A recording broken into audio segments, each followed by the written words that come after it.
맡고 있는 부산건축사회 교육위원장 강미경이라고 합니다. 네, 아이고 여기 서니까 오랜만에 뵙는 분들이 많아서 너무 좋습니다. 새벽에 비가 너무 많이 세차게 와서 오늘 교육이 되려나 했는데 또 어느새 비가 그치고 해가 쨍쨍하니 나가지고 정말 다행이라고 생각합니다.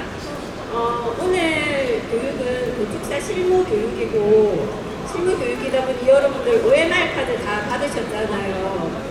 사실은 OMR 카드로 강의 평가 꼭 해주시고 싶으신 분들은 해주시고 작성을 안 하셔도 되거든요. 그래서 조금 편하게 들으시면 될 것 같습니다. 오늘 교육은 첫 번째 강의는 건축 조명의 이해와 실제고 두 번째는 건축 색채의 이해와 실제를 강의를 가봅니다. 그래서 문자로 나갔던 제목하고 조금 다르기 때문에 혼란이 좀 있을 것 같으니 OMR 카드는 굳이 작성하지 않으셔도 된다는 말씀을 드리고 싶고요. 그리고 건축 조명의 이해와 실제는 지금 여기 계신 계명대학교, 영남대학교에서 공부하시고 현재 신성 디자인이라는 조명 설계를 운영하고 계시는 신승곤 대표님이 강의를 해주실 예정입니다. 저도 그렇고 사실 건축 설계를 하고 있기는 하지만 조명에 대해서는 잘 모르는 부분이 많았거든요. 오늘 강의 좀 열심히 듣고 그동안 궁금하셨던 것들 다 좀 꼼꼼하게 많이 여쭤보시길 바라겠습니다. 그러면 신승곤 대표님 모시겠습니다.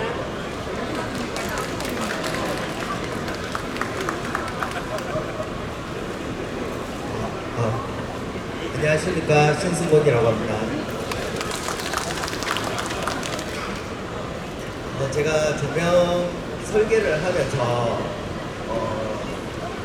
처음에 이 일을 하게 된 이유는 저희 부모님께서 인테리어 조명 사업을 하셨었어요. 그래서 부모님의 영향을 받아서 이제 인테리어 조명에 대해서 관심을 갖게 됐었고, 이제 서울에서는 경관 조명, 이제 실외 경관 조명에 일을 하게 됐었어요. 그리고 그 큰 회사에서 디자인도 하게 되고 설계도 하게 되고, 그래서 이제 일을 좀 배운 뒤에 이제 신성 디자인이라는 사업을 차려서 디자인과 설계 그리고 시공까지 조명에 관련된 일을 다 하고 있어요.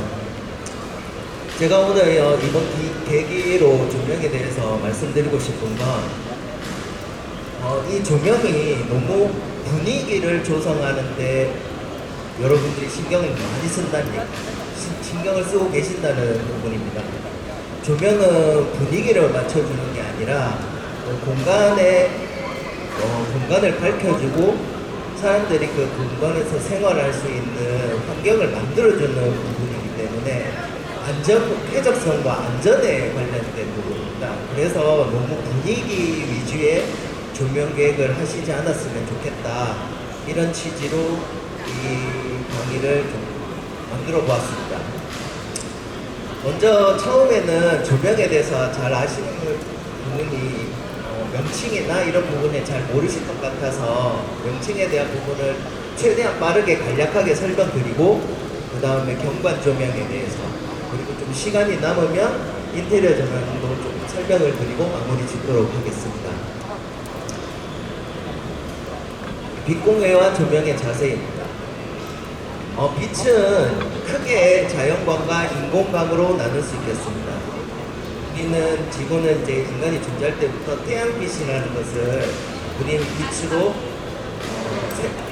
인지하고 함께하게 되었었죠. 빛이 어떤 물체에 도착하게 되면 우리는 그림자와 어떤 음영에 관련돼서 우리는 낮이다 밤이다 그리고 물체가 어떻게 생겼다를 알게 됩니다. 그래서 우리는 빛을 본다라고 표현하기보다는 좀 인지한다 이렇게 좀 생각해 주시면 어떨까 생각을 하고, 우리는 그런 자연광에 대해서 함께 생활을 해왔기 때문에 빛과 사람은 뗄래야 뗄 수 없는 어떤 생명을 주고받는 그런 관계다, 이렇게 볼 수 있겠습니다. 저희도 이제 빛이라는 게 조금 인간의 환경에서 조금만 뭐 문제가 생기거나 하게 되면 세로토닌이라는 것과 멜라토닌이라는 환경 호르몬이 우리 인간의 몸에 나쁜 작용을 하게 됩니다. 그래서 불면증이나 수면 질을 떨어뜨리게 되고 결국에는 인간은 병에 걸리거나 건강한 삶을 누릴 수가 없게 되는 것입니다. 그래서 우리는 빛을 최대한 태양과 함께 할 수 있는 그리고 거기에 적응될 수 있는 환경을 인공광을 조성해 줄 필요가 있습니다. 그러면 자연광에 대해서 조금 더 좀 구체적이고 정확하게 알 필요가 있습니다. 태양빛은 그냥 흰색이 아닙니다. 낮에서 밤으로 넘어가면서 태양빛은 다양한 색상을 지니고 있어요. 그리고 우리가 잠잘 때쯤에 되면 노을이 지고 약간 따뜻한 분위기에서 이제 해가 저물게 되면 우리는 그때부터 따뜻한 빛에 대해서 좀 더 편안함을 느끼게 되고 좀 더 블루가 섞인 흰색의 빛을 바라보게 되면 상쾌하다 또 활기차다는 느낌을 받게 되는 것입니다. 그래서 인공광도 우리는 최대한 자연광의 어떤 본질적인 의미에서 다가가서 그것을 계획을 하고 인간에게 최대한 건강하고 쾌적할 빛을 제공하는 게 가장 의의라고 볼 수 있겠습니다. 하지만 지금 우리는 너무 좀 더 보여주기식의 그리고 어떤 인간의 어떤 그런 생명이나 어떤 쾌적성이나 이런 데 접근하지 않고 뭔가 보여주고 화려하게 뭔가 드러내고 싶어하는 그런 욕심에서 점점 조명을 과하게 화려하게 연출하게 되면서 빛공화라는 것을 인간 스스로 만들게 되었습니다. 그래서 지금 현재는 환경부에서 빛공해 방지법이라고 해서 인간이 조명을 너무 과하게 하지 말아달라 이런 권장의 어떤 법령을 제정을 하고 있습니다. 빛공해는 인공조명의 부적절한 사용으로 인해서 과도한 빛 또는 그런 연출성이 인간에게 해를 끼친다. 그러므로 앞으로 조명 계획을 할 때 누출광, 상향광, 침입광, 산란광 등의 여러 가지 빛공해 형태에 대해서 조심을 해달라. 조명 계획을 똑바로 해달라. 이런 그런 권장사항이 적용되어 있습니다. 빛공해 방지법은 크게 건축 조명에서 보시게 되면 장식 조명의 표면 피도 기준, 광고 조명 표면 피도 기준, 침입광 이렇게 세 가지로 나눌 수가 있는데 그 중에서 장식 조명은 우리들이 일반적으로 생각하는 현관 조명 그런 형태, 그리고 광고 조명은 전광판이나 미디어 파사드, 그리고 침입광은 그 외부 경관 조명이 그 외부 주거 형태에 어느 만큼 방해를 주는 침입광이 발생하느냐 안 하느냐를 따지는 규제 내용입니다. 경관 조명이나 전광판은 외부에서 보여지는 빛이기 때문에 주변 경관이 밝으면 그 경관 조명과 전광판이 오히려 좀 덜 밝게 느껴지고 되게 어두운 자연 환경에서의 전광판이나 경관 조명은 오히려 또 더 밝다고 느껴질 수 있는 상대적인 느낌이 있습니다. 그렇기 때문에 그런 조명은 휘도를 기준으로 빛공해 방지법의 수치를 정하고 있고 침입광은 주거의 빛에 얼마만큼 방해주는 빛이 절대적으로 얼마만큼 조도가 빛이 들어가느냐 안 되느냐를 따지기 때문에 침입광은 조도로 기준을 잡고 있습니다.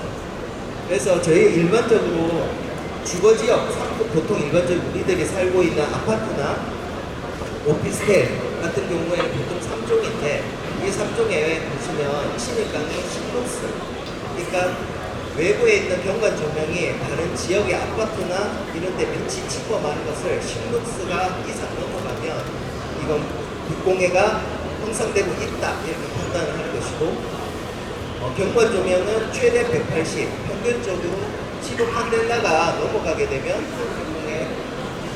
빛공해가 발생한다고 보고 있습니다. 그리고 자세히 다음 설명드리도록 하겠습니다. 먼저 조도 기록하는 내용에 대해서 구체적으로 짚어 넘어갈 필요가 있는데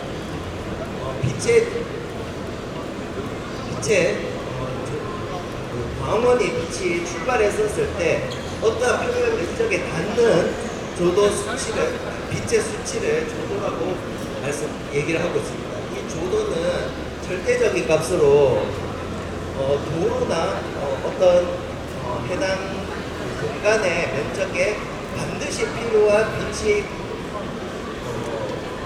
밝혀지고 있느냐 안 된다를 따질 때 조도나 룩스라고 해서 조도를 따지게 되고, 피도는 상대적으로 어두운 곳, 똑같은 밝기라고 해도 너무 어두운 곳에서는 되게 밝게 느껴지고 주변이 되게 밝은 곳에는 그 똑같은 광량이라도 그렇게 밝게 안 느껴질 수 있기 때문에 피도는 좀 상대적인 느낌이라고 볼 수 있고, 이런 상대적인 느낌은 여러 가지 이런 색온도, 연색성, 경제도, 블레어 등의 IP 이런 여러 가지 측면에서 조도와 피도를 측정한 값으로 판단하고 있습니다.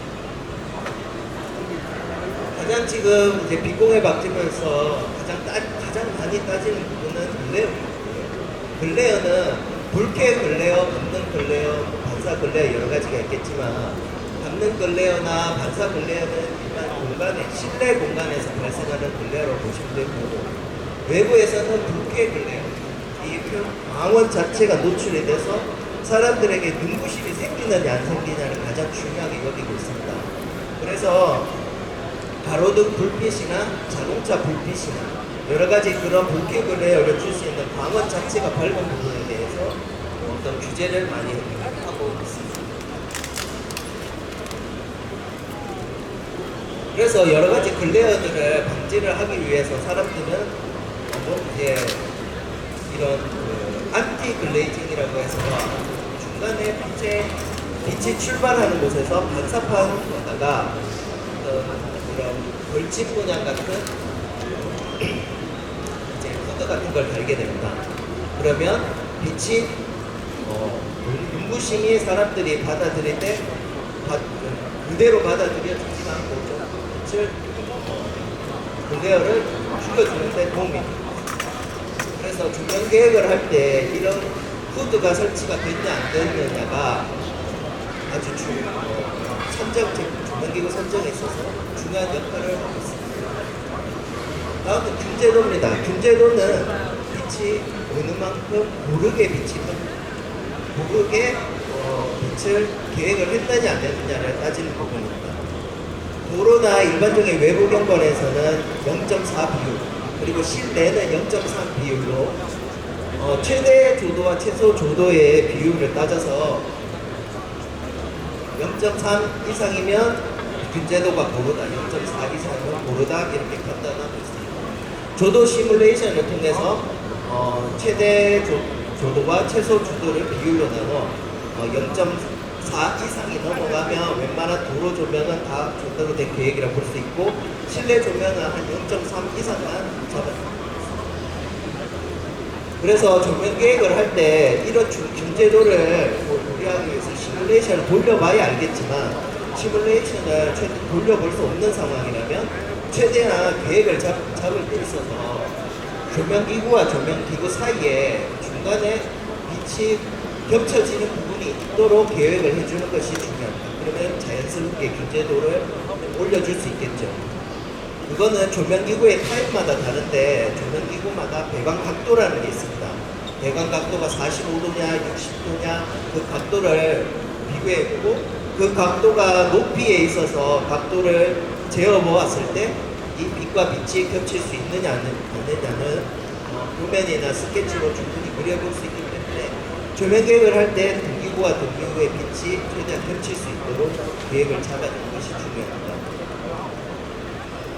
그리고 외부 조명에서도 이제 도로 조명으로 이제 넘어간다면 이제 가로등, 보안등, 정원등, 비컨등 이렇게 크게 네 가지로 나눌 수 있겠고, 모두 다 이 조명 기구는 계획을 잡을 때 아까 말씀드린 균제도의 계획이 반드시 가장 중요하게 검토돼야 될 내용들입니다. 가로등을 잡을 때 최대한 컷오프 형태라고 해서 빛이 위쪽으로 향하는 상향각이 없도록 계획을 해주는 게 중요하고요.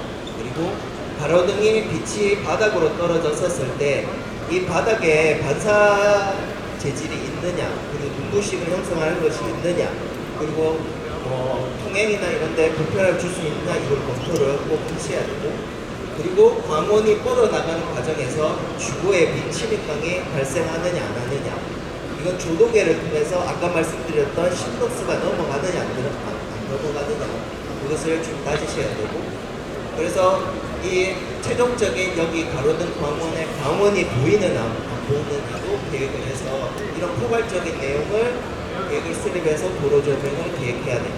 그래서 아파트 단지의 보안등이나 볼라드나 이런 것들 모두 다 요즘 다 전부 다 컷오프 형태라고 해서 광원이 바로 90도 아래로 떨어지는 조명을 통해 가지고 광원 글계가 형성되지 않도록 계획을 수립하도록 하고 있습니다. 아까 말씀드렸다시피 그 도로 조명은 0.4 이상의 규제도를 계획하도록 권장하고 있고, 그래서 도로 조명의 규제들은 다 대부분 조도나 이런 기준이 아니라 휘도로. 왜냐하면 도로가 밝은 도시 환경에서 있는 도로나 아니면 어두운 자연 환경에서의 도로도 있을 수 있기 때문에 상대적인 값을 비교해주는 휘도를 측정값으로 기준을 잡고 있는 거고, 일반적으로는 그래도 도로에서는 60조도로 따진다면 그래도 60에서 100룩스 이상은 나오고, 그리고 일반적인 소도로라고 해도 40룩스 이상이 확보될 수 있도록 도로 계획을 하는 것이 좋습니다. 그리고 보안등 같이 아파트 공원에서는 15에서 20룩스 정도 맞춰주고, 준출입 동선이나 입구부 같은 경우에는 한 40룩스 정도 맞춰줄 수 있는 게 필요하고, 전체적으로는 그 균제도는 0.3에서 4 정도의 휘도 대비율을 가질 수 있는 균제도를 만드는 게 중요합니다. 그렇기 때문에 배열에서도 한쪽 배열이나 지그재그 배열, 마주보기 배열, 중앙 배열을 통해서 가로등 계획을 상황에 맞게끔 배치하는 것이 중요하고, 도로의 너비나 그리고 주변 경관의 상황에 따라서 가로등 배치도 검토를 꼭 해보시는 것이 중요합니다.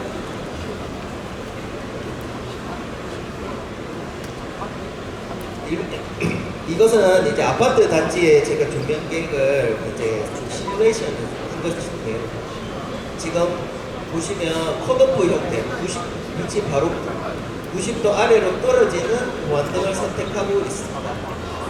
60W의 색상은 3000켈빈으로, 아파트 단지가 전체적으로 따뜻한 분위기가 될 수 있도록 세본도로 3000켈빈으로 잡고, 높이는 4m로 잡았습니다.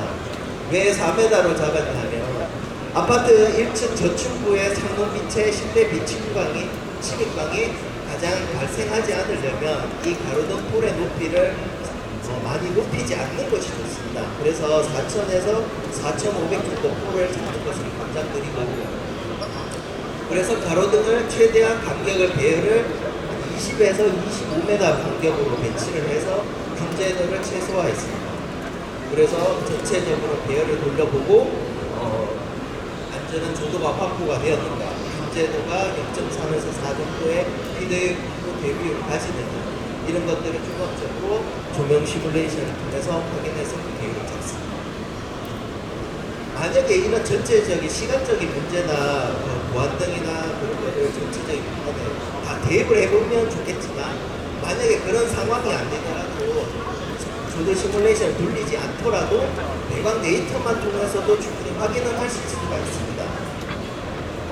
가로등을 일반적으로 지금 현재 아까 전에 보여드렸던 가로등 타입을 돌려보았을 때 배광에 보시면 약간 이렇게 좌측이 길어지는 형태의 배광을 가지고 있습니다. 그래서 이 시뮬레이션을 돌려보지 않더라도 배광 이미지가 각도나 퍼져가는 너비들 같은 것들을 파악해서 저희 일반적인 그 대상지에 대입을 해보았을 때 간격이나 너비 이런 것들을 대입해보고 최대 조도와 최소 조도의 비교를 해봐서 어느 정도 균제도가 맞겠다라는 걸 측정해볼 수가 있겠습니다. 근데 지금 그거는 좀 어느 정도 조명에 대해서 내용을 좀 알고 있어야 계산하는 법을 알기 때문에 그런 부분들 아직까지는 그런 부분들 모르시는 부분들은 사실 조명 시뮬레이션 부분을 계획해보는 것이 가장 쉽고 좋은 방법일 수도 있겠습니다. 조명 계획을 할 때 또 이제 보안등 말고도 볼라드나 벽고등이나 뭐 어떤 안전벽 간접등 같은 것도 반영을 해서 충분히 그 야간 경관에서 음침한 분위기를 좀 더 자연스럽고 좀 활기차게 표현해 줄 필요가 있는데 비콘등이나 그런 간접등 같은 경우에는 상황에 따라서 도움이 된다면 충분히 반영을 많이 해주는 것이 좋습니다. 그냥 이제 만약에 그런 비용들이 최소화되는 과정이라면 그래도 어떤 수변에 있는 위치나 그리고 안전성이 필요한 위치나 그리고 좀 더 드러내고 싶다는 공간에는 좀 그런 걸 활용해주면 좋을 것 같고 아니면 가로등 보안등 계획을 전체적으로 해주고 스마트 제어 시스템을 도입을 해서 주변에는 이 부분에는 좀 더 밝기를 밝혀주고 좀 더 어두운 곳에는 밝기를 한 70에서 80%만 밝혀주고 그렇게 계획을 잡을 수도 있습니다.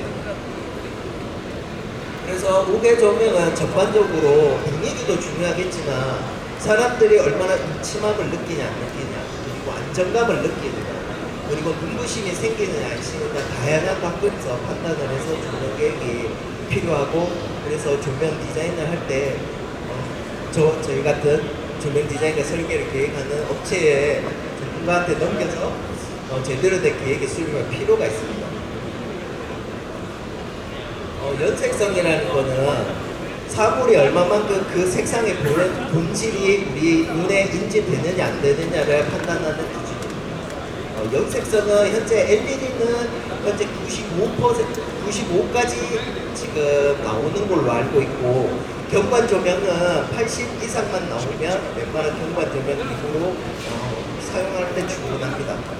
연색성은 RGB가 되는 LED는 연색성이 없다고 보시면 되고 화이트 기준으로 판단을 하시면 되고 화이트는 약간 노란 느낌의 화이트냐 약간 블루 느낌이냐 화이트냐 이거에 따라서 연색성이 더 높다 낮다는 판단하기 어렵습니다. 연색성은 그 파장 자체를 판단하기 때문에 자연광이 만약에 100의 기준이라면 할로겐은 95 LED는 80에서 95 정도 나오는데 쿨 화이트와 웜 화이트의 이 파장 차이가 엄연히 그 자연광과 많이 다름을 알 수가 있습니다. 그래서 아직까지는 LED가 자연광만큼 따라가기 힘들고 웜과 쿨 화이트가 더 어떤 게 연색성이 높다 낮다를 판단하기는 사실 어렵습니다. 하지만 이제 일반적으로는 CRI가 80 이상 넘게 나온다 이렇게 생각하시면 충분히 쓸 수 있는 화이트다 이렇게 보시면 되겠습니다. 그 LED 중에서도 RGB가 있고 RGBW가 있습니다.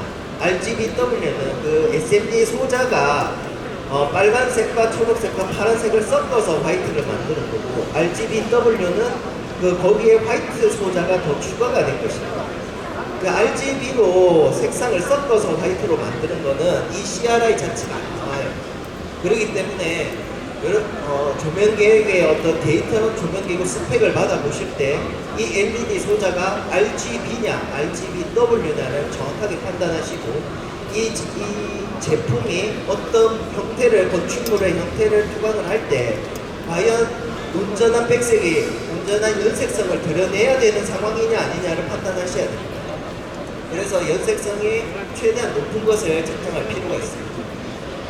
다음은 보호 등급입니다. 제품을 선정함에 있어서 외부용과 실내용과 두 가지 타입에서 IP 지수의 차이점이 있습니다. 실외용은 그냥 무조건 65 이상이 나와야 된다고 판단하시면 됩니다.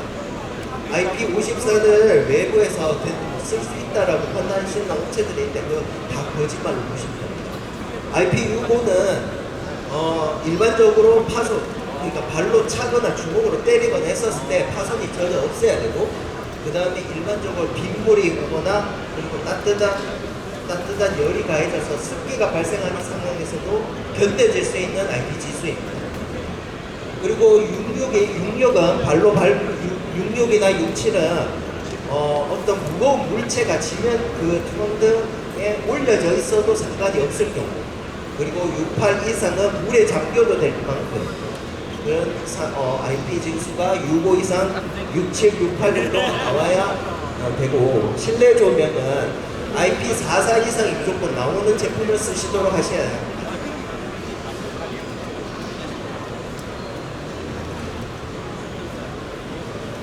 이거 아까 전에 말씀드렸던 부분인데, 현재 지금 LED가 90 이상 나오는 제품이 LED가 현재 개발되어 있습니다.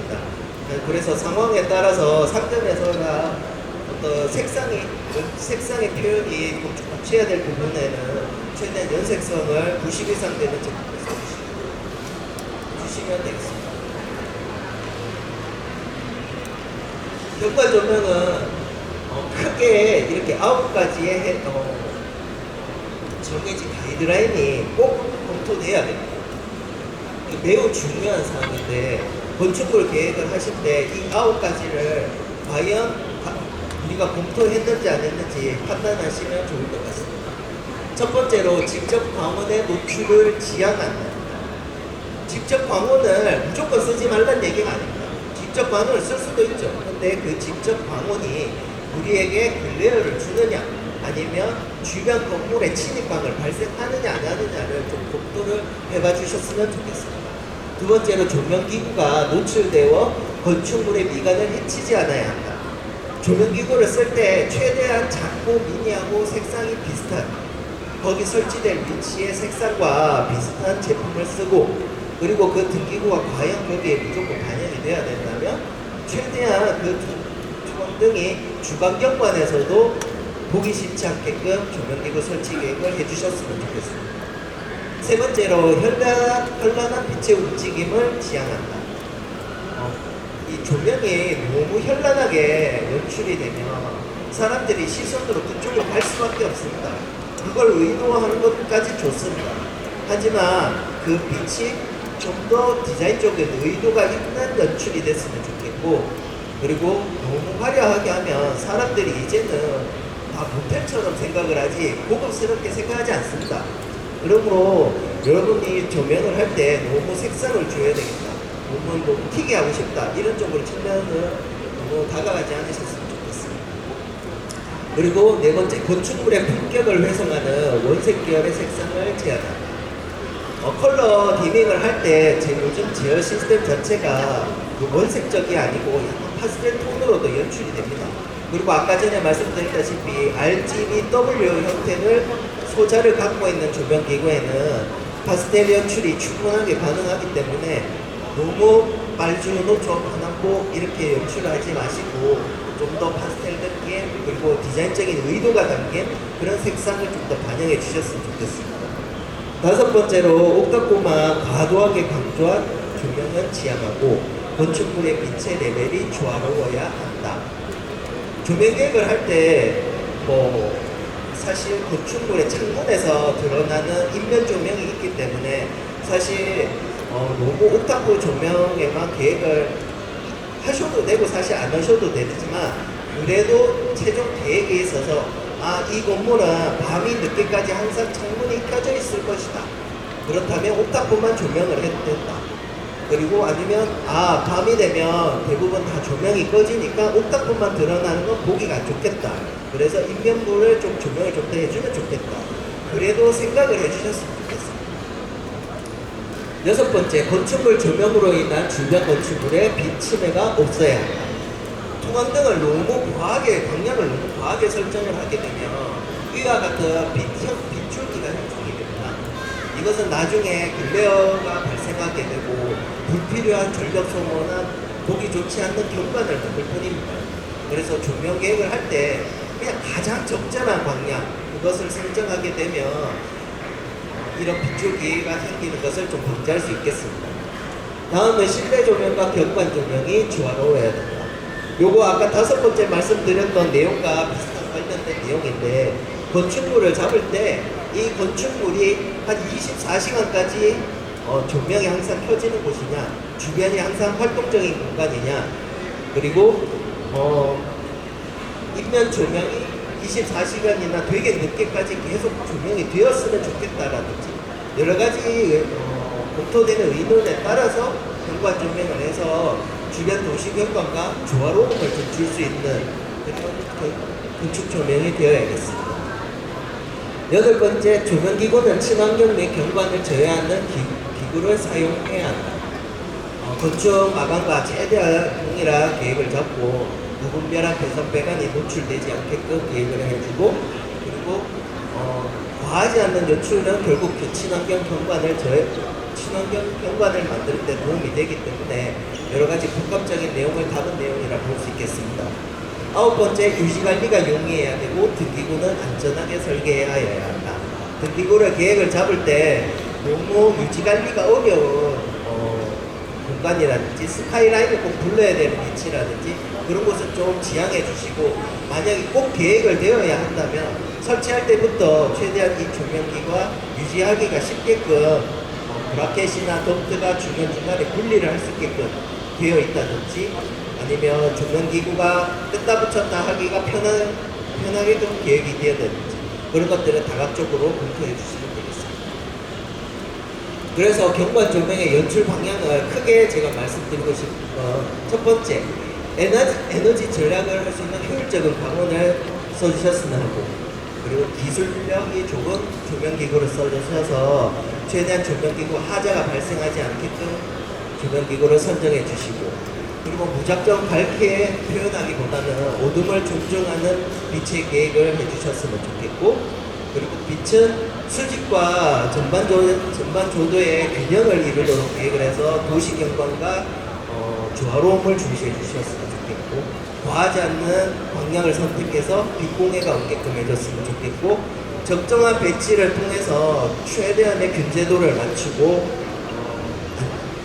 음침한 경관 그런 곳이 발생하지 않는 그런 조명기구 배치가 이루어졌으면 좋겠고, 그리고 유지관리가 좀 편리하게끔 해서 언제든지 하자가 나더라도 좀 고칠 수 있는 계획이 있었으면 좋겠습니다. 다음은 그 건축물 부산의 해운대 우동에 설치됐던 계획의 내용에 대해 말씀드리겠습니다. 지금 첫 번째 이유는 빛공해 가이드라인을 먼저 검토를 해서 우리 대상지가 얼마만큼 이 가이드라인에 충족할 수 있게끔 계획을 잡는지 먼저 디자인 검토를 합니다. 그래서 주변에 여기 아파트 단지가 많이 밀집되어 있구나. 그러면 직접 조명을 많이 하면 되면 안 되겠구나. 침입감을 없애야 되겠구나. 그러려면 어떻게 해야 되겠구나를 검토합니다. 그리고 적정 휘도 수치가 어느 만큼 나온지를 판단해서 조명기구 방향이 15W를 써야 될지 36W를 써야 될지 판단하게 됩니다. 지금 현재 대상지는 여기 보시면 주변에 되게 밝은 광원이 보이지 않습니다. 가로등 광원이나 창문들 불빛들만 보여지는 걸 봐서는 이 대상지 자체가 좀 과하게 할 필요도 없이 조금만 빛의 광량만 주더라도 경관 조명의 효과가 제대로 효과가 발생하겠구나. 적정의 휘도 대비율을 맞추려면 한 1대5 정도로 봤었을 때 주변의 주변의 휘도가 50이나 37이나 이 정도니까 1대5로 봐서 우리 휘도가 한 180만 나와도 되겠구나, 이런 거를 판단할 수 있겠습니다. 근데 이 두 과업의 대상자에서 요구사항이 있었습니다. 마티안이라는 브랜드가 좀 더 드러내줬으면 좋겠다라는 의견이 있었습니다. 근데 제 입장에서는 빛공해 방지법에서는 직접 조명을 하면 안 된다고 얘기했고, 건축주 입장에서는 좀 더 브랜드가 확연하게 홍보가 될 수 있게끔 연출해줬으면 좋겠다 의견이 있었습니다. 그래서 저는 빛공해 방지법에 대해서 안 됩니다 이렇게 얘기하는 게 아니라 직접 조명을 과하게 하고 브랜드를 드러내는데 어떻게 하면 빛공해가 안 생기게끔 할 수 있을까를 생각해 본 것입니다.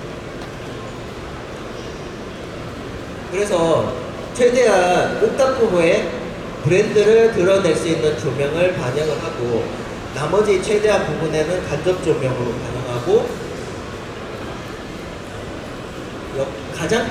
조망점에서 가장 잘 보여지는 위치에는 이런 식으로 직접 조명을 반영을 해서 마티안의 M자 브랜드가 잘 보여지게끔 계획을 잡았습니다.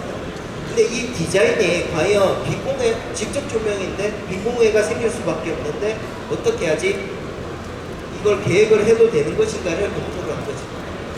그래서 이거를 도시 주변에 있는 아파트 경관 전체를 다 모델링을 했어요.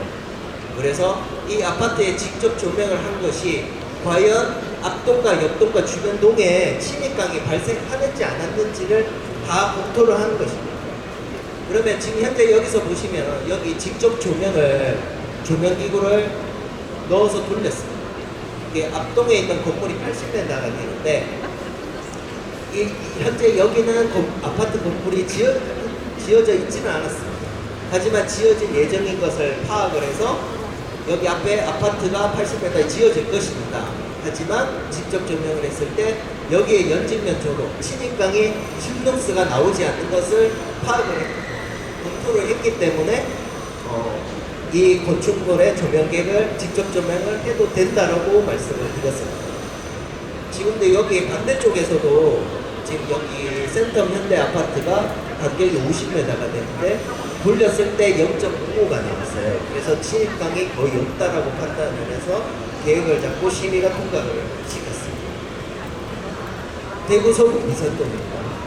마찬가지로 계획은 동일하게 이루어졌습니다. 대상지의 야간 분석을 하고 이 분석의 결과가 이 어느 정도의 비도 기준을 반영을 해야 되는지 그리고 방향을 선정토록 했습니다. 아파트는 지금 현재 2동짜리 건물이었고 보시면 놀이터와 주변의 동선이 아파트 단지 건물과 되게 가까이 붙어 있는 것을 알 수 있습니다. 그렇기 때문에 보안등을 계획을 할 때 아파트 동건물에 보안등이 가까이 붙어버리면 주거에 비침권의 침입강이 발생할 수밖에 없습니다. 그래서 이 간격을 20m에서 25m를 간격을 배치를 하고 어떻게 하면 이 동건물의 침입강을 최소화시킬 수 있는가. 그래서 가까이 붙어 있는 곳에는 볼라드를 계획하고 최대한 보안등을 건물 외벽에서 떨어뜨릴 수 있게끔 배치를 잡았습니다.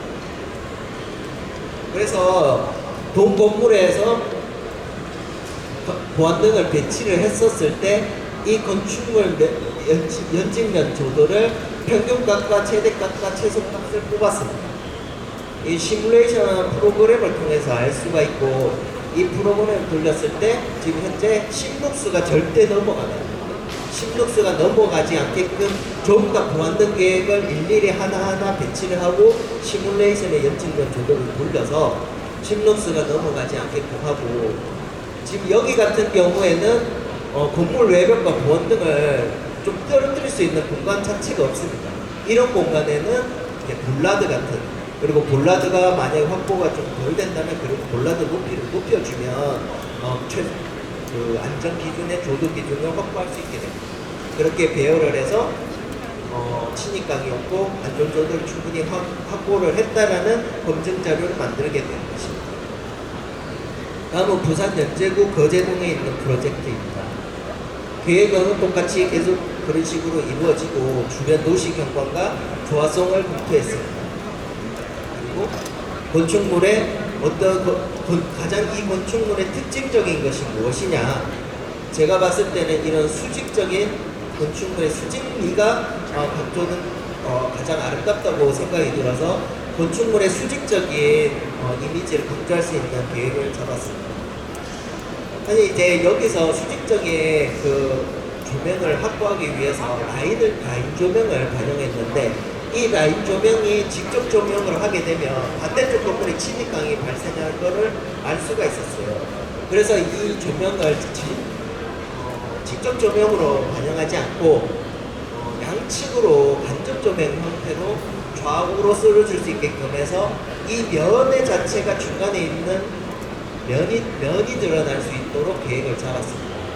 끝에 여기 말려지는 곡선 구간이 있기 때문에 이 조명 자체를 반드시 플렉시블 조명으로 계획을 할 수밖에 없었고 최대한 밝기가 어느 정도 확보가 될 수 있는 플렉시블을 선정을 해서 일반적으로는 플렉시블이 10에서 15W 정도거든요.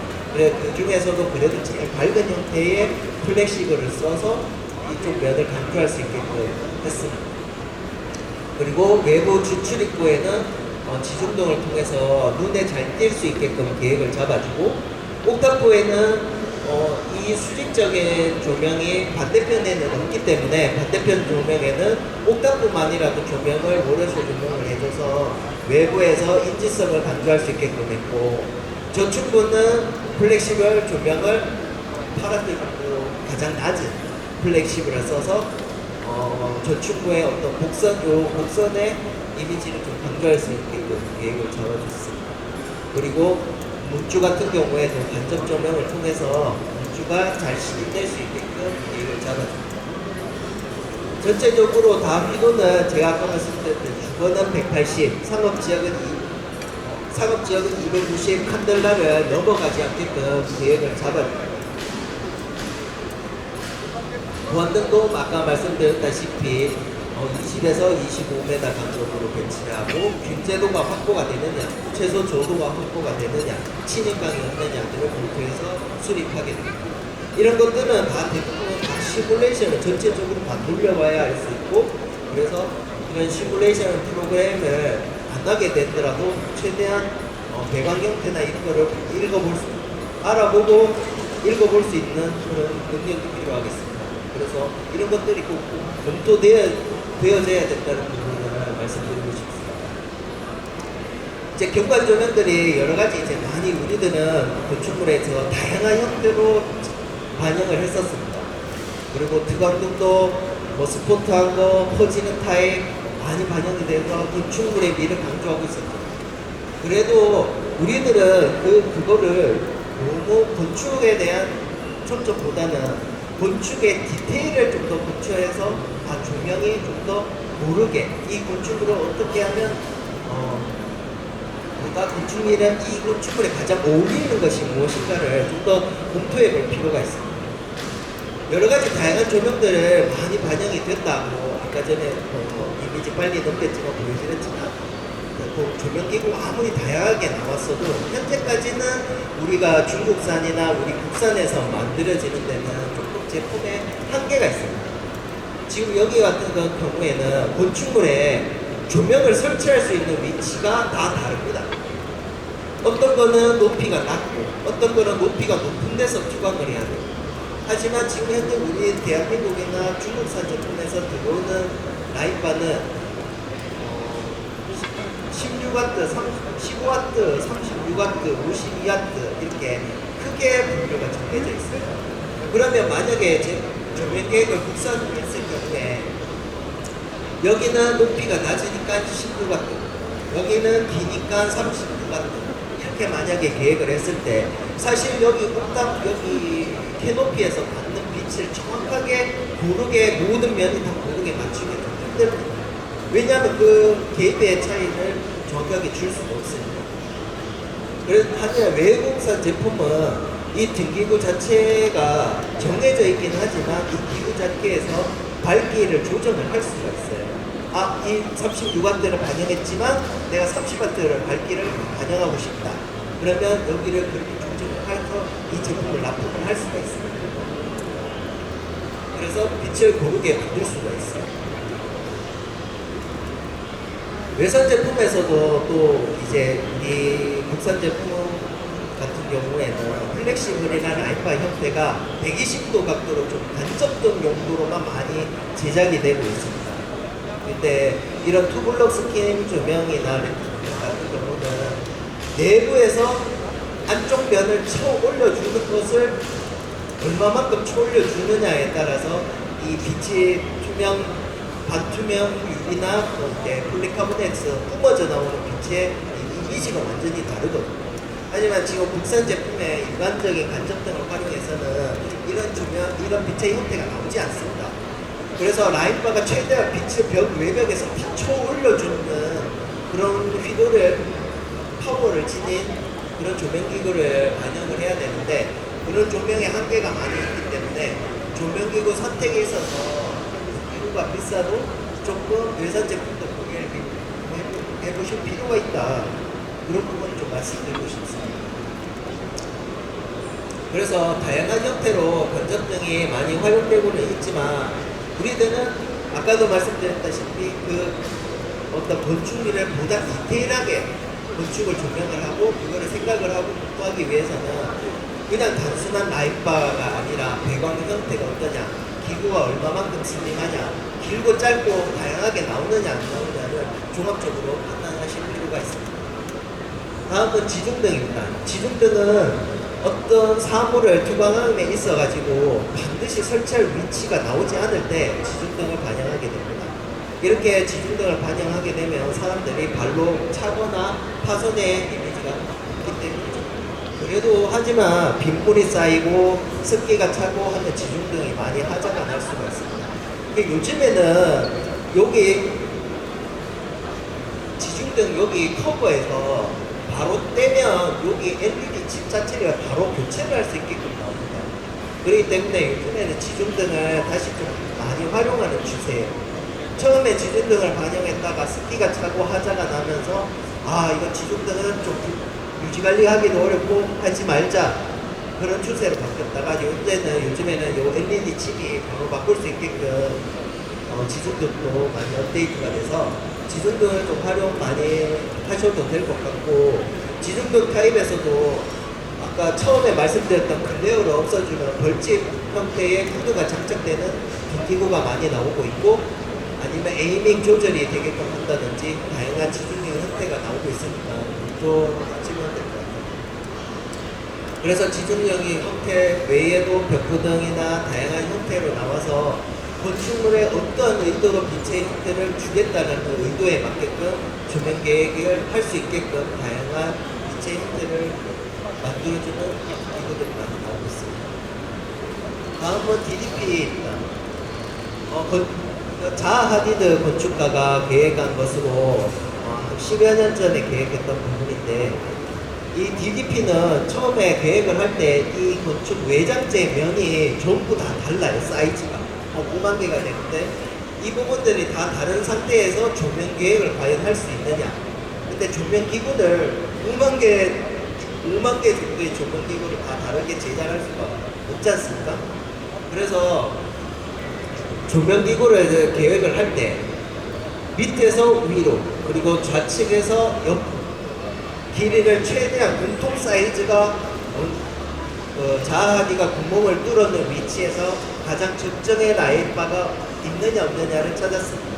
그래서 그 길이에 맞는 라인바를 제작을 했고, 그거를 사이즈에 맞게끔 어떤 거는 밑에서 위로 쓸어주고 위아래로 쓸어주고 어떤 거는 좌우로 쓸어주고, 없는 부분은 라인바를 절반으로 잘라서 메워주는 형태로 조명 계획을 했습니다. 그래서 라인바가 조명을 측면에서 쓰러졌었을 때 최대 휘도가 어느 정도 나오고 최소 휘도가 어느 정도가 나오니 전체적인 최대 표면 휘도의 기준치가 빛공의 박지검에 맞다, 기준치가 맞다 안 맞다를 정리를 하고 빛공의 심의를 받았었습니다. 이러한 것처럼 조명 계획을 할 때 처음부터 계획을 했었을 때 빛공해가 있냐 없냐, 조명을 어떻게 하냐를 건축 시공 사전 계획 과정에서 조명 계획을 제대로 수립해 놓으면 조명을 유지 관리하기도 편하고 빛공해 심이나 이런 걸 통과하기도 편하고, 그리고 사람들이 쾌적한 경관에서 생활할 수 있고, 전반적으로 장점이 더 많기 때문에 조명 계획을 할 때 건축을 다 하고 난 다음에 조명 계획을 하지 마시고 건축을 처음에 계획하는 과정에서 조명 계획을 수립하면 좋겠습니다. 그리고 조명 계획을 할 때 보다 이런 이게 추모공원의 건축물인데 이 죽은 사람들의 별빛 수만큼 이렇게 호수에다가 의도 있는 조명 계획을 한 것입니다. 이런 식으로 어떤 디자인 의도가 있는 빛을 표현을 한다면 또 빛공해가 생기더라도 사람들이 긍정적으로 받아들일 수 있지 않을까, 그런 생각을 좀 해봅니다. 다음은 이제 미디어 파사드입니다. 우리는 이제 경관 조명을 함에 있어서 1세대, 2세대, 일루미네이션 2세대라면 현재 지금 우리들은 전광판인 이제 미디어 파사드나 아니면 프로젝션을 통해서 이제 사람들에게 이미지 구현이나 활용을 보여주고 있습니다. 지금은 이제는 투명 디스플레이라는 제품이 나와서 4세대 미디어 파사드가 지금 진행되고 있다, 이 말씀을 좀 드리고 싶습니다. 이제 프로젝션은 아무래도 설치를 하게 되면 이런 커다란 구조물이 반드시 설치가 되어야 돼요. 그리고 프로젝션은 기온차에 이제 좀 하자를 많이 발생하기 때문에 겨울에 틀어놓게 되면 기계가 고장이 져요. 그래서 안에 건조 시스템이 또 따로 들어가게 됩니다. 그러니까 이 프로젝션 구조물 자체가 커질 수밖에 없고, 대신에 그래도 다양한 이미지를 넓은 면적에서 구현해 줄 수 있는 장점이 있겠죠. 이 미디어 파사드 중에서 프로젝션이 그나마 그래도 하자율은 그래도 좀 덜하긴 하지만 그래도 이렇게 구조물이 커져야 된다. 그리고 반드시 설치 위치에 거리가 있어야 된다는 점이 단점으로 되고 있습니다. 그리고 전광판 같은 경우는 이제 주간에 이렇게 설치가 되었을 때 주간에 이런 까만 바탕이 형성되어야 된다는 것입니다. 그리고 이 전광판의 딥스만큼의 두께면이 돌출되어서 나와야 된다는 단점이 있습니다. 그리고 옥타코에 이제 라인바 형태의 미디어 조명을 반영을 한다 하더라도 이런 풍량이나 구조체에 되게 많은 지지대와 구조물과 설치 설비들이 많이 다 반영돼야 되고 가격도 엄청나게 비싸지게 됩니다. 이제 4세대 투명 디스플레이는 기존 유리에 필름 형태로 그냥 붙여버립니다. 그래서 풍량이나 뭐 그런 부분들을 검토할 필요도 없고, 그리고 돌출되는 형태가 있지도 않고, 그리고 주변에도 까만 형태의 전광판 파사드가 보여지지가 않고 그냥 투명한 유리 자체의 온전한 건축물의 이미지가 보존됩니다.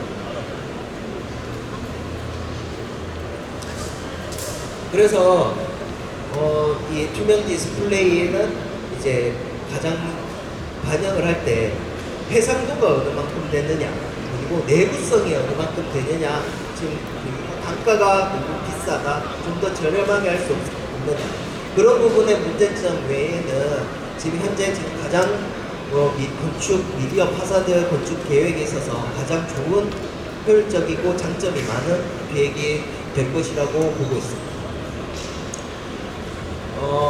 현재 지금 4세대 미디어 투명 디스플레이를 하는 업체는 크게 글람, 캡티비전, 그리고 APS, 그리고 동무, 뭐 이렇게 크게 업체들이 있겠고, 각각 그 업체들마다 투명 디스플레이에 해당하는 제작이 다 다릅니다.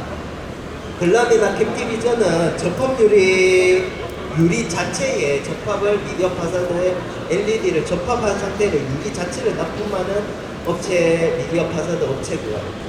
여기 업체의 단점은 이 도트와 도트의 간격이 좀 많이 촘촘하지가 않습니다. 해상도가 좀 많이 떨어집니다.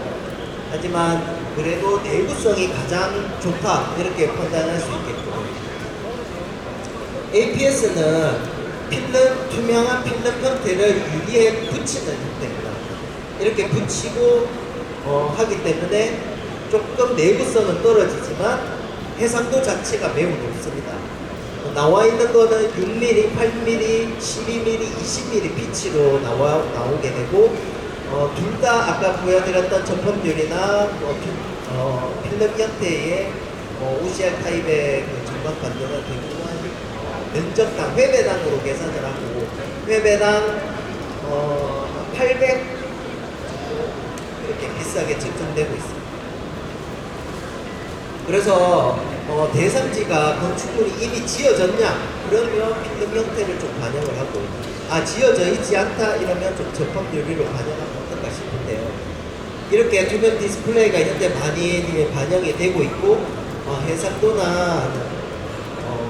해상도가 이제 조금 주변 경관에 따라서 해상도를 좀 차이점은 있겠지만, 최대한 이 건물에 어울리는 해상도, 그리고 홍보성을 줄 수 있느냐 없느냐를 판단을 해서 광고성으로 수익을 창출해야 되면 좀 기존 파사드 해상도를 좀 높게 반영하고 은은한 그라데이션이나 어떤 건축의 미를 강조해주는 정도로 활용하겠다 하면 가장 넓은 한 20mm 피치로 반영을 하면 충분히 활용성이 있지 않을까 생각이 듭니다.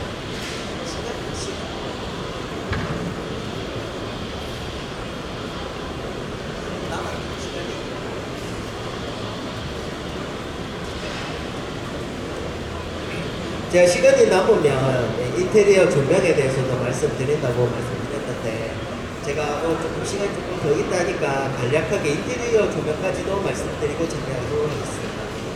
인테리어 조명은 분위기로 계획을 잡지 않으셨으면 좋겠어요. 이 대상지 사람이 얼마만큼 이 공간에 어떤 공간에서 이 사람이 이제 집에 와서 휴식만 취하느냐, 아니면 집안에서 아이들도 있느냐, 그리고 TV 보는 시간이 어떠하냐, 이런 것들을 다 종합적으로 사용자에 대한 이해를 다 검토를 해서 조명 계획이 이루어졌으면 좋겠어요. 근데 그거는 사람마다 다 주관적이고 특징이 다 다르니까 결국에 이건 조명 디자이너로서의 욕심일 수도 있겠죠. 그래도 우리들이 계획을 함에 있어서 그래도 아는 거 하는 데에는 좀 반영을 해주고, 일반적으로 주변에 학군단지가 많은 아파트다 그러면 조금 아이들을 위한 공간을 좀 만들어주면 좋을 것 같고, 주변에 이제 상업지역이 많고 오피스텔이다 그러면 좀 더 휴식을 좀 편하게 지낼 수 있는 공간을 만들어주고 싶다, 이 정도까지라도 우리들이 조금 의도성 있는 계획을 해주면 좋지 않을까, 그 욕심을 말씀드려봅니다. 그래서 공간의 계획을 잡을 때 공간에 대한 이해, 사용자에 대한 이해를 반드시 좀 해주셨으면 좋겠고, 인테리어 공간에 있어서 사용자 휴식이 필요하느냐, 공부를 어느 만큼 하느냐, 그리고 젊은 사람이냐 늙은 사람이냐에 따라서 조도의 기준이 다 다르기 때문에 그걸 제가 내용을 다 담아줬기 때문에 책자를 통해서 나중에 필요하실 때 읽어보시고 검토해 보시면 좋을 것 같습니다. 그리고 또 소재에 대한 질감을 살리는 조명은 이런 방법들이 있는데, 보통 일반적으로 라인바를 통해서 천정이나 아래쪽에서 워러스 형태로 조명을 해주게 되는데, 이 반사에 대한 부분을 좀 검토를 안 하시는 분들이 많아요. 이 벽체가 대리석이냐 벽지냐 어떠냐에 따라서 이걸 워러셔를 해주느냐 안 해주느냐의 판단 유무가 달라집니다. 근데 사람들은 그냥 이 평면도에 도면만 보고 여기 거실이니까 벽을 강조해야지 하고 간접 조명을 넣어버려요. 벽체에 대한 반사감에 따라서 이 반사감이 높은 경우에는 아무리 간접등을 그냥 달아도 여기 위에 있는 간접등이 여기 벽에 비쳐요. 그렇기 때문에 그게 되게 보기 쉽게 나와요.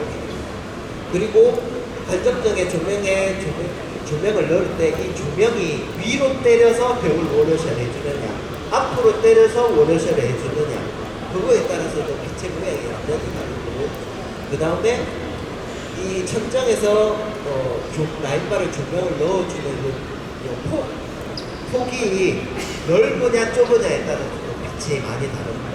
이런 것들을 종합적으로 검토해 줄 필요가 있습니다. 일반적으로 반사값이 없는 상태에서 2400 높이의 벽의 높이에 라인바를 간접 조명을 부드럽게 해준다. 일반적으로 표준으로 말씀드린다면 벽에서 간접 조명의 폭 자체는 20cm 이상 나와주는 게 중요하고, 딥스는 150 이상, 그리고 라인은 반드시 앞으로 때리지 말고 최대한 45도 각도나 위로 때려주는 조명이 가장 적절하다고 말씀드리고 싶습니다. 이건 그냥 평균적으로 말씀드리는 거고, 아까 말씀드렸다시피 벽체가 어떠하냐, 사용자가 어떠하냐, 그리고 보여지는 뷰가 맞냐, 이런 것들을 종합적으로 검토해서 수립을 하실 필요가 있습니다. 그리고 이제 조명 등에서도 이런 포커싱 등이 필요한 조명이 있는데, 이런 포커싱도 다 스포트라이트가 다 배광이 다 똑같지가 않습니다. 계획에 따라서 포커싱도 내가 그 대상지만 표현하겠느냐, 그리고 대상지와 그 뒤쪽 배경까지 함께 스포트 이렇게 구조로 하겠느냐 이런 것들을 다 따라서 배각이 다 다르고 투광등의 크기나 형태 이런 것들이 다 다르다는 걸 알아주셨습니다. 그래서 빛의 질을 아까 말씀드렸던 걸 다 종합적으로 빛의 질을 높이려면 공간별 특징에 맞춘 다양한 풍부한 빛의 환경, 그러니까 빛의 조명기구들의 종류를 다각화로 다양하게 표현해 주셨으면 좋겠고, 두 번째로 인테리어 디자인 의도에 맞게끔 조명기구를 선정해 주셨으면 좋겠고, 그리고 마지막으로 결국에는 본질적으로 인간의 건강, 심리적 안정감과 쾌적함을 줄 수 있는 빛이어야 된다는 점을 말씀드리고 싶습니다. 그래서 건축 조명 할 때 빛은 건축 소재의 일부다라고 생각해 주셨으면 좋겠고, 조명기구는 도구로서 공간에서 요구하는 목적에 가장 부합할 수 있는 공간만 만들어주면 된다는 거죠. 그 더 이상의 뭐 컬러를 반영해주고 싶다든가 뭐 과하게 방향을 반영하거나 이렇게 하지 마시고 도구로서 딱 필요한 부분만 사용하게끔 그렇게 계획을 해주셨고, 그리고 빛나야 할 것은 조명기구가 아니라 건축이나 도시 그리고 그 공간이라는 것을 말씀드리고 싶습니다. 다운라이트인데 아까도 말씀드렸다시피 다 같은 다운라이트가 다 같은 빛이 아닙니다. 그래서 기구를 딱 보셨을 때 그 기구가 이 용도로 쓰는 매입등이구나 라는 것을 좀 탁 보시면 아실 수 있게끔 그것을 알고 좀 보는 눈이 필요하겠는데요. 지금 보시면 예를 들어서 이렇게 흰색 유백으로 된 다운라이트다 그러면 그 공간에 전반적으로 바닥을 균일하게 공간을 넓은 범위에 공간을 밝혀야 되는 거구나, 그런 조명이구나 라고 생각하시면 되고, 요렇게 모양이 스포트하게 동그랗게 모양이 잡혀있는 것들은 어떠하게 국부 조명으로 딱 포인트 되는 곳을 조명하는 등기구구나 이렇게 판단하시면 되고, 요런 것들은 에이밍이 조절이 되는 거구나 그런 식으로 생각을 해주시면 좋습니다. 그래서 기구를 선정해 주시면 좋을 것 같아요. 반사판도 이렇게 조명이 안으로 푹 들어가 있고 반사판 형태로 되어 있는 거는 대부분 조명기구가 이미 뚫려 있는 상태. 근데 조명기구를 바꿔야 될 때, 그럴 때는 만약에 일반적인 이런 조명을 했었을 때 조명의 확보가 아까 그 국제도의 확보가 안 될 수가 있습니다. 그래서 안에 내부에 이렇게 반사판을 깊게 파여줘서 바닥에 떨어지는 빛의 효율을 최대한으로 높여주는 조명기구들이 있습니다. 그렇게 만들어져 있는 것들을 활용을 해서 최대한 국제도를 맞춰주는 게 좋겠죠. 이런 일반적인 조명들은 확보되는 그 범위가 딱 정해져 있기 때문에 반사판의 형태를 보고 판단해 주시면 좋을 것 같아요. 이런 다운라이트도 사각 형태고 동그란 거와 마찬가지로 전방 확산경이 있고 국부 형태가 있는데, 아무래도 비대칭으로 국부 형태를 주는 것들은 대부분 다 사각형이에요. 그러니까 내가 앞쪽으로만 국부적으로 투사해줘도 된다 이러면 굳이 원형이 아니라 사각 형태로 다운라이트를 반영해 주시면 되고, 그리고 내가 언제든지 앞이 아니고 좌우도 바뀔 수도 있고 아니면 바로 아래에서도 조사될 수 있는 국부의 위치가 바뀔 수 있다라고 생각하시면 원형 형태로 반영해 주시는 게 좋겠습니다.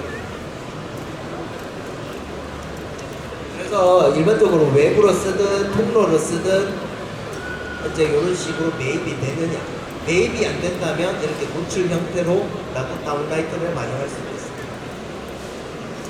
그리고 멀티 매입등 같은 경우는 이제 아무래도 다양한 활용성이 많은 공간일 경우에 많이 반영이 돼서 드레스룸이나 아니면 문방이나 아니면 전시회장이나 이런 데 많이 쓰이고 하는데, 그래도 이제 이 멀티 매입등의 가장 중요한 포인트는 쓸데없이 3구짜리를 쓴다거나 4구짜리를 안 쓰셨으면 좋겠어요. 이미 멀티 매입등을 복도에서나 드레스룸에 반영을 할 때 이미 간격을 1m나 1.5m나 2m든 그 형태를 지정을 해서 반영을 했을 겁니다. 거기서 또 다른 3개, 4개를 나누면 결국에는 광명이 과해질 수밖에 없습니다. 원하는 포인트를 정확하게 집어서 밝혀주고 그 외에는 다른 공간에서 이용해라 이렇게 해줄 필요도 있어요. 멀티메이크는 그 글레어가 또 형성될 수밖에 없는 조명기구이기 때문에 반드시 에이밍이나 투사 각도를 고려하고 반영해 주셨으면 좋겠습니다. 그래서 국부 형태의 조명을 할 때 이런 식으로 얼굴을 비고 딱 형태의 앞만 보여줄 것이냐, 뭐 전체적인 걸 좀 드러내줄 것이냐, 뭐 이런 것들을 종합적으로 고려를 할 필요가 있고 색온도에 따라서도 필요하니까 옷이나 이런 것들을 정확하게 색상을 표현해 주려면 아무래도 5000켈빈 이상의 색온도가 화이트에 가까운 조명을 해주시고 태양빛에 가까운 조명을 해주시고 그 다음에 RGB 만약에 색상을 넣게 된다 하더라도 RGB가 아니라 RGBW의 제품을 쓰고 그 다음에 연색성도 CRI가 좀 80에서 90 이상 나오는 그런 조명기구 제품을 쓰셔야겠습니다.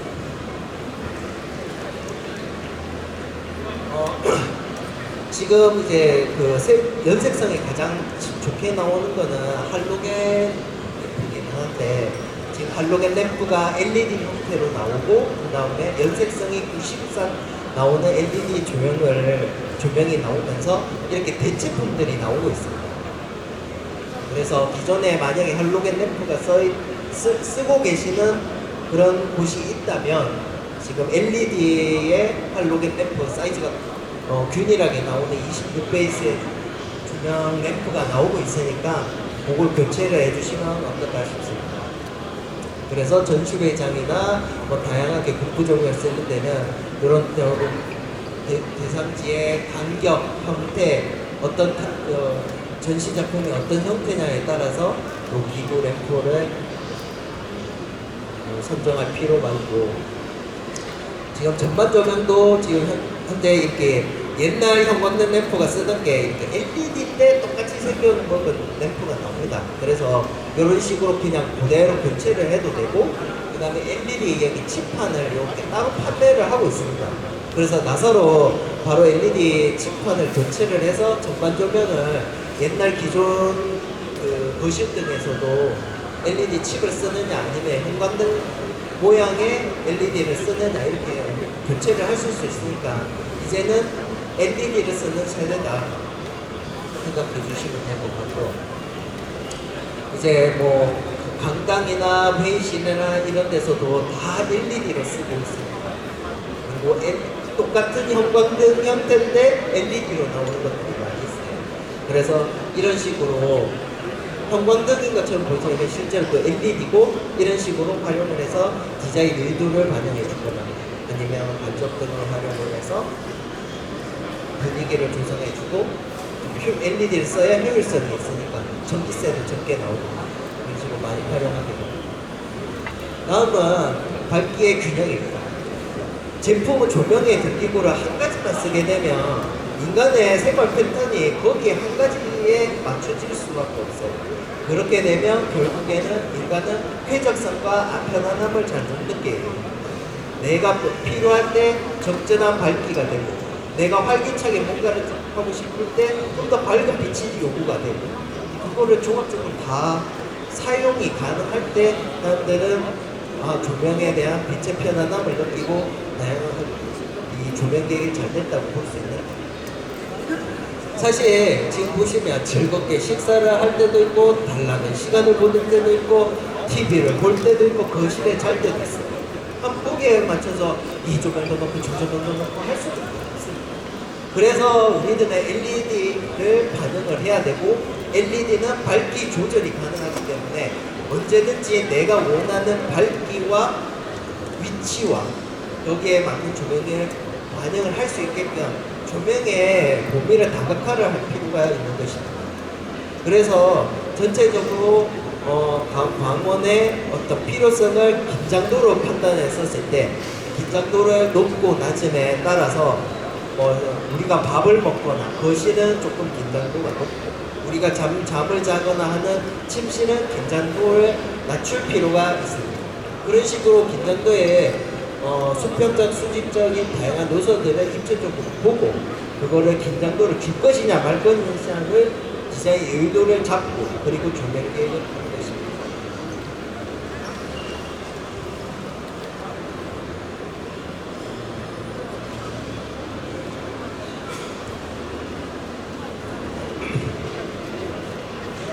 그래서 이 긴장도를 높이려면 먼저 밝기를 높이면 사람들이 좀 더 여기서 움직임이 필요한 공간이다 이렇게 느끼고 색온도도 최대한 5000 켈빈의 이상의 밝은 조금 주간 매우 화이트에 가까운 색에 다가갈수록 긴장도가 높아지고 그리고 조명의 높이가 높아지면 또 긴장도가 높아질 수 있습니다. 그래서 공장 같은 경우에는 높이를 꽤 많이 높게 주고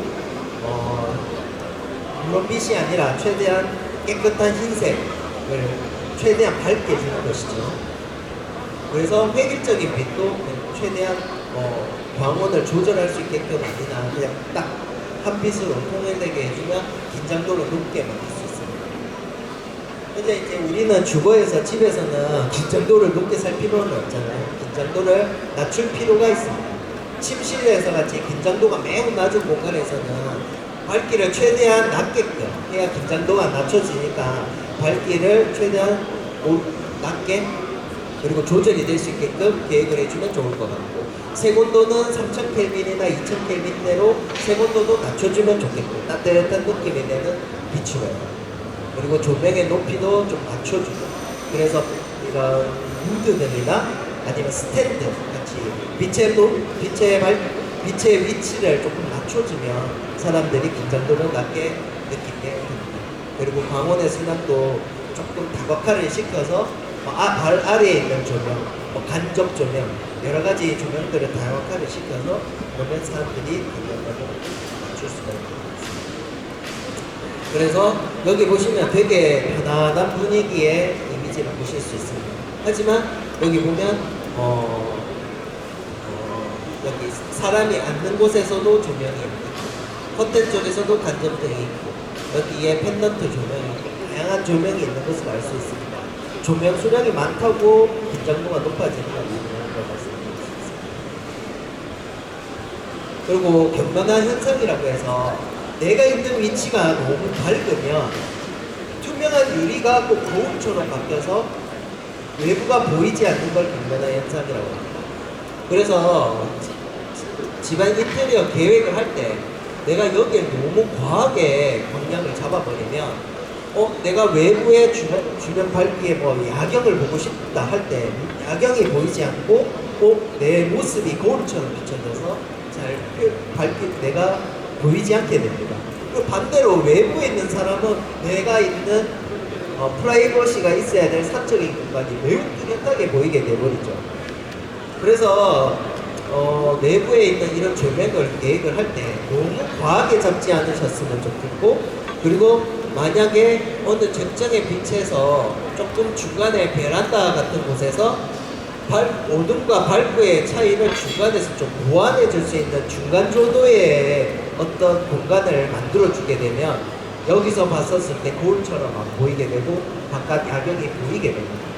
그러므로 인테리어를 계획할 때 이런 거실 계획을 할 때 베란다의 위치에 조명의 적정 조도가 어느 정도가 되느냐 과연 거실과 바깥 공간의 중간 조도치가 나오느냐 그렇게 좀 계획할 필요가 있습니다. 베란다에 너무 조명을 밝게 해버리면 이 거실의 밝기와 외부와의 밝기의 중간 지점이 아니기 때문에 격면화 현상이 사라지지 않습니다. 그런 부분들은 결국에 내가 공간에 있는 데서 자꾸 누가 나를 바깥에서 사적인 공간을 바라보지 않을까라는 불안감을 가지게 되고 내가 위치에 너무 밝은 위치에 있게 되니까 긴장도가 너무 높아가면 집 안에 들어가서 거실에 있더라도 편안함을 못 느끼게 됩니다. 그래서 내가 가장 편안함을 느끼는 적정의 조도가 필요합니다. 그리고 너무 격면화 현상이 발생하지 않는 중간 조도가 확보되는 공간이 마련해주는 그런 인테리어 조명이 필요하겠습니다.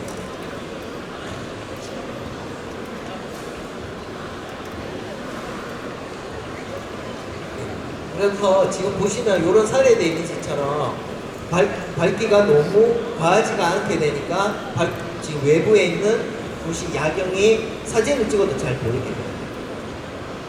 내부가 밝은 상태에서 사진을 찍으면 이 외부가 좀 어둡게 나오는 것 같은 것. 그래서 조명 계획을 이런 식으로 만약에 계획을 할 때도 내부에 있는 조명을 하더라도 좀 외부에서도 조명을 어느 정도 조명을 해준다든가 바깥쪽에서 경관 조명 형태로 조명을 해서 이 내부와 외부와의 균제도 밝기의 차, 피도 대비율 차가 너무 과하지 않게끔만 해줘도 우리는 안과 밖의 경계선을 허물게 되고 우리의 도시와 자연 그리고 내 실내와 실외의 자연과의 어떤 가까움이 좀 더 함께 다가갈 수 있는 되지 않을까 저는 그렇게 생각합니다.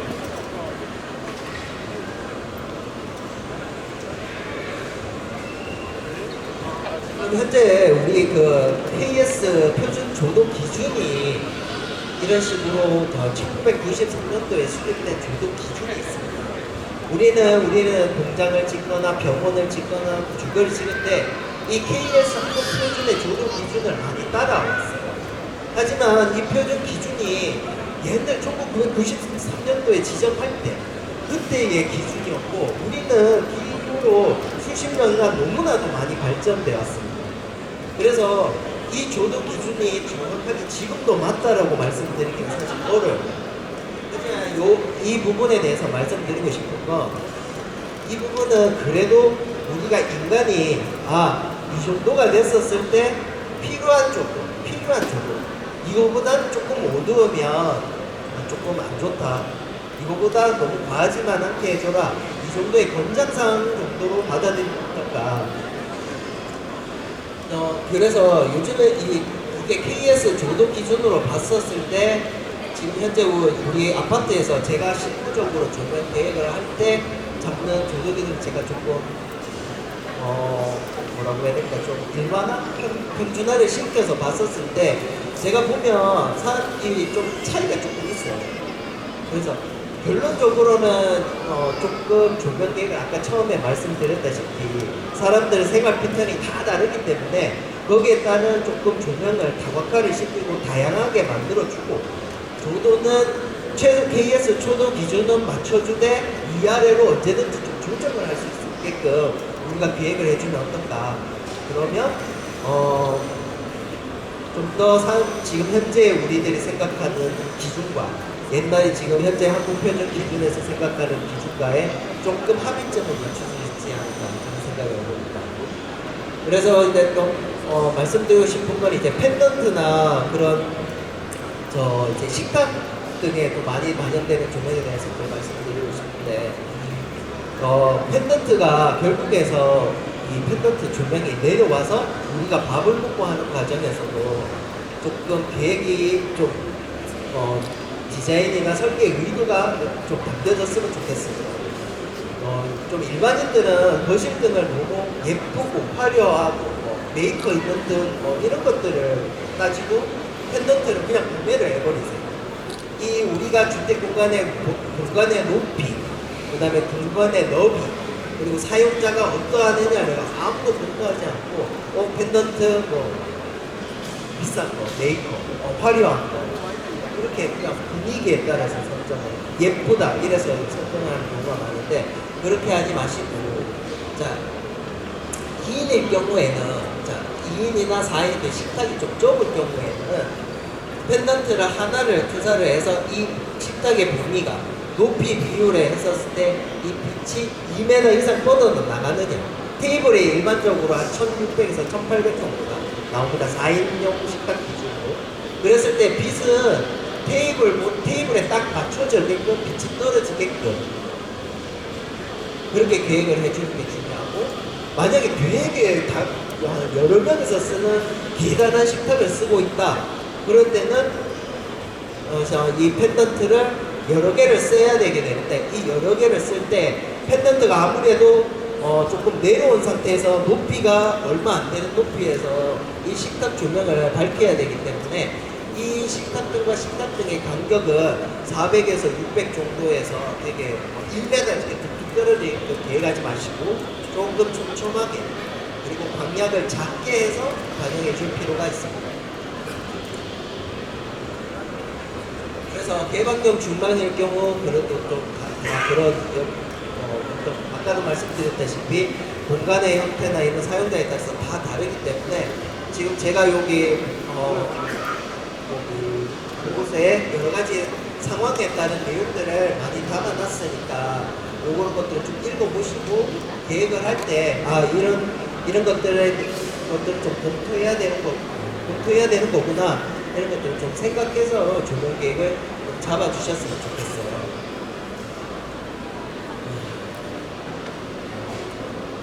여기까지 그러면 말씀드리도록 하겠습니다.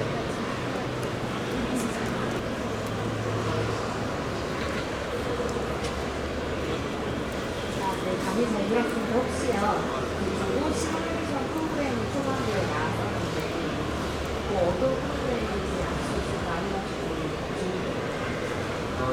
조명 시뮬레이션 프로그램은 옛날에는 라이트스케이프라는 것이 있었고 그다음에 리눅스 그리고 AGI32 이렇게 세 가지로 크게 분류할 수 있습니다. 근데 라이트스케이프는 활용하기가 너무 어렵습니다. 기구를 스펙을 넣었을 때 만약에 조명 기구가 100개가 있으면 이 100개의 기구를 하나하나 다 각도를 조절해요. 그렇게 하면 너무 힘이 들잖아요. 이 조명 디자이너들이. 그래서 라이트스케이프는 거의 사용하지 않는 프로그램이 되어버렸습니다. 그래 리눅스랑 AGI32가 있습니다. 근데 리눅스 같은 경우는 단점이 저도 시뮬레이션을 할 때 아까 연진연도로 이렇게 보안등의 건축 외벽에 침입하는 할 때 연진연 조절을 뽑는 부분이 있는데 리눅스는 그게 안 돼요. 연진연 조절 일일이 한 면 한 면에 나는 연진연 조절을 뽑기가 어렵습니다. AGI는 건물을 만들어서 보안등을 넣었을 때 건물 형태의 침입감을 확인하기 위해서 건물의 각 면의 연진연 조절을 한 번에 다 뽑아볼 수가 있어요. AGI의 장점은 있고, 그 다음에 투명도, 이제 무기가 있거나 반투명 커브가 있었을 때의 내부 조명의 피도차를 알 수 있는 게 AGI32로 나오는데, 리눅스는 그게 되지 않습니다. 하지만 이제 리눅스는 이제 프로그램 비용이 싸고, 많이 가장 대중적으로 활용되고 있다는 장점이 있기 때문에, 프로그램을 서로 공유를 하고 나눌 수가 있고요. AGI32는 좀 아직 좀 많이 알려지지 않았지만 그래도 이제 조명에 대해서 조금 더 전문적으로 활용하고 싶은 분들은 AGI32를 많이 사용하고 있습니다. 그리고 이제 AGI32는 프로그램 비용이 많이 비싸가지고 현대 부분에서 많이 사용하지 않고 있습니다. 지금 제가 아까 보여드린 거는 AGI32 프로그램으로